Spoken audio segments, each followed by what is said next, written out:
दोस्तों नमस्कार। इस व्लॉग में पाकिस्तानी एनालिस्ट 2-3 पॉइंट डिस्कस कर रहे हैं। सबसे पहला पॉइंट तो ये है कि अमेरिका आजकल चाइना के कंपैरिजन में इंडिया को हर बात पे बहुत फेवर कर रहा है। पाकिस्तानी एनालिस्ट साजिद तर्रार का ये कहना है कि अमेरिका ये चाहता है कि इंडिया और चाइना आपस में लड़ें और जो इस रीजन में ग्रोथ है और जो 8.4% की ग्रोथ है इंडिया में और चाइना जो इतने पैसे इकट्ठे करके बैठा है, ये लड़ाई में सब गंवा दें और वेस्टर्न नेशंस का जो रुतबा दुनिया में आज तक बना हुआ है वो बना रहे। और एक बात उन्होंने और डिस्कस की कि जो पाकिस्तान में अमेरिकन एनालिस्ट हैं डेविड लू, उन्होंने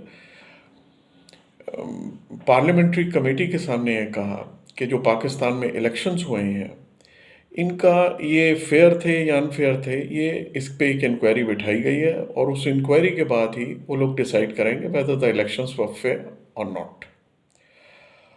और एक बात उन्होंने और कही कि जो पाकिस्तान में जो नई गवर्नमेंट बनी इसको ना सिर्फ अमेरिकन प्रेसिडेंट और ना ही कोई अमेरिकन फॉरेन सेक्रेटरी ने कॉन्ग्रेचुलेट किया, सिर्फ एम्बेसी के हायर ऑफिशियल्स ने इनको मुबारकबाद दी और अपनी बात ख़त्म करी। और भी काफ़ी उन्होंने प्रैक्टिकल पॉइंट्स उठाए हैं पाकिस्तान के प्रति और इंडो पाक रिलेशंस के प्रति। They are very interesting points. आप आखिर तक व्लॉग को देखिए and they have touched lot of topics. I think you will like the blog. और अगर ब्लॉग पसंद आए तो चैनल को सब्सक्राइब करें, लाइक करें और शेयर करें। Thank you. उनकी ये सपोर्ट करना, चीमा साहब ये जेहन में रखें कि इस वक्त अमेरिकन ये चाहती हैं कि उनकी जंगें कोई और लड़े। अब वो चाइना को भी वो जिस जिस तरीके से वो भारत के करीब ज्यादा से ज्यादा आते रहे हैं माजी में और अपना वो एक प्रेशर बिल्ड करने की कोशिश करते रहे, डिफेंस कॉन्ट्रैक्ट साइन करते रहे भारत के साथ, उसमें बिल्कुल ये क्लियर नजर आ रहा है कि अमेरिका ये चाहता है कि जो भारत है वो चाइना के गले पड़े और अपनी इकोनॉमी। और दूसरा सबसे बड़ी बात यह, दो चीजें मजीद ऐड करना चाहूंगा। वेस्टर्न सिविलाइजेशन को 8.4% इंडियन ग्रोथ भी जो है वो भी आंखों में खटकती है, वो भी खटकती है। और तीसरी चीज उसमें यह है कि जो डिफेंस में खासकर डिफेंस को जिस तरह अगले दिन गयाना ने 2 तैयारे खरीदे भारत से, भारत अफ्रीका में असला बेच रहा है, तो आप इस वक्त अमेरिका जो भारत है वो अमेरिका का कंपटीशन बन चुका है।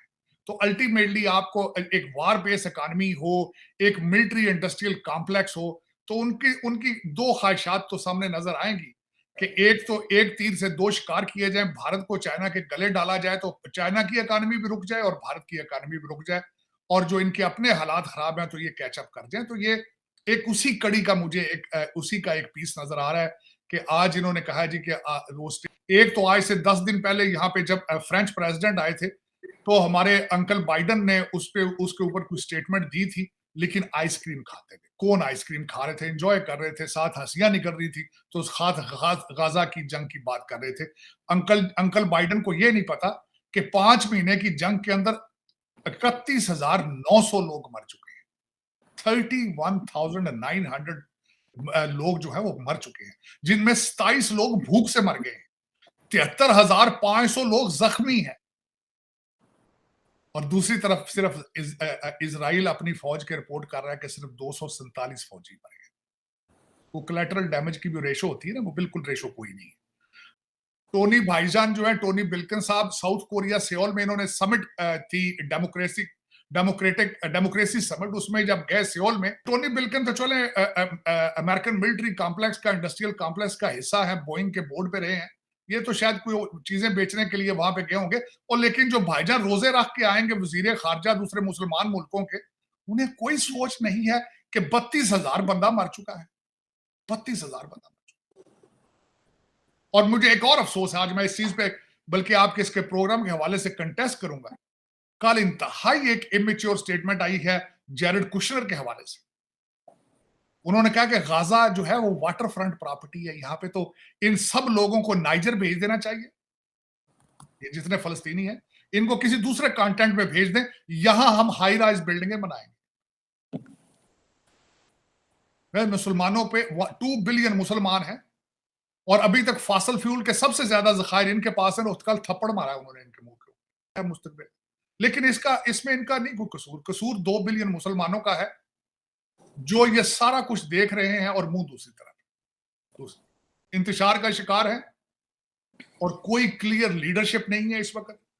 दूसरा, इस वक्त 2 बिलियन मुसलमान जो है, चाहे वो अपने मुल्कों के अंदर हैं तब भी ज़लीलो ख्वार हो रहे हैं, बाहर के मुल्कों में है तो तब भी वो ज़लीलो ख्वार हो रहे हैं, कोई उनका पुरसाने हाल नहीं है।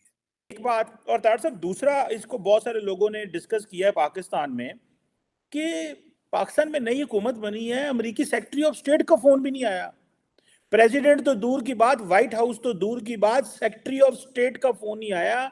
सिर्फ और सिर्फ यहाँ पे जो अमेरिकी जो डिप्लोमेट बैठे हुए हैं, टॉप डिप्लोमेट, उन्होंने मुबारकबाद दी है। डेमोक्रेसी समिट पे ना बुलाना, डोनाल्ड लू ने जिस तरह कल बातें हुई हैं पाकिस्तान के, उन्होंने कहा है कि पाकिस्तान के इलेक्शन साफ और शफाफ हैं या नहीं, ये जब इंक्वायरी आएगी उसकी रिपोर्ट पे मबनी है। इस वक्त आप अपने रीजन में अगर देखा जाए तो, अगर चीमा साहब, हालांकि मेरे लिए यू आर आइसोलेटेड। आप इस वक्त जितने नेबर हैं आपके साथ, अफगानिस्तान है तो आप हालत जंग में है, ईरान आपके साथ, वो भी आपके साथ अभी 2 हफ्ते पहले आप एक दूसरे के गुत्थम गुत्था थे। भारत के साथ आप 2 नेशन थ्योरी से ही आगे ग्रो नहीं कर पा रहे। अब तीसरा, कल जो अटैक आपके ऊपर हुआ है ग्वादर पे, तो ultimately you are not in a good term with China at the same time. तो 4 नेबर हैं, चारों के चारों आपके आइसोलेट, आप उनके साथ you are not in a good terms with them. तो जब आपके हालात लोकली और फाइनेंशियल क्राइसिस है, आप मुसलसल कर्जों की किस्तें देने के लिए कर्जे ले रहे हैं, तो फिर आपको वो क्यों करेंगे कामयाब? आपसे क्यों वो they will consider you important? ये सबसे पहले तो ग्वादर पे एक उनकी कंटीजेंसी थी कि आप हमें एक आर्मी का पूरा ब्रिगेड बना के देंगे जो हमारी हिफाजत करेगा। जो मैं दुख वाली बात यह है कि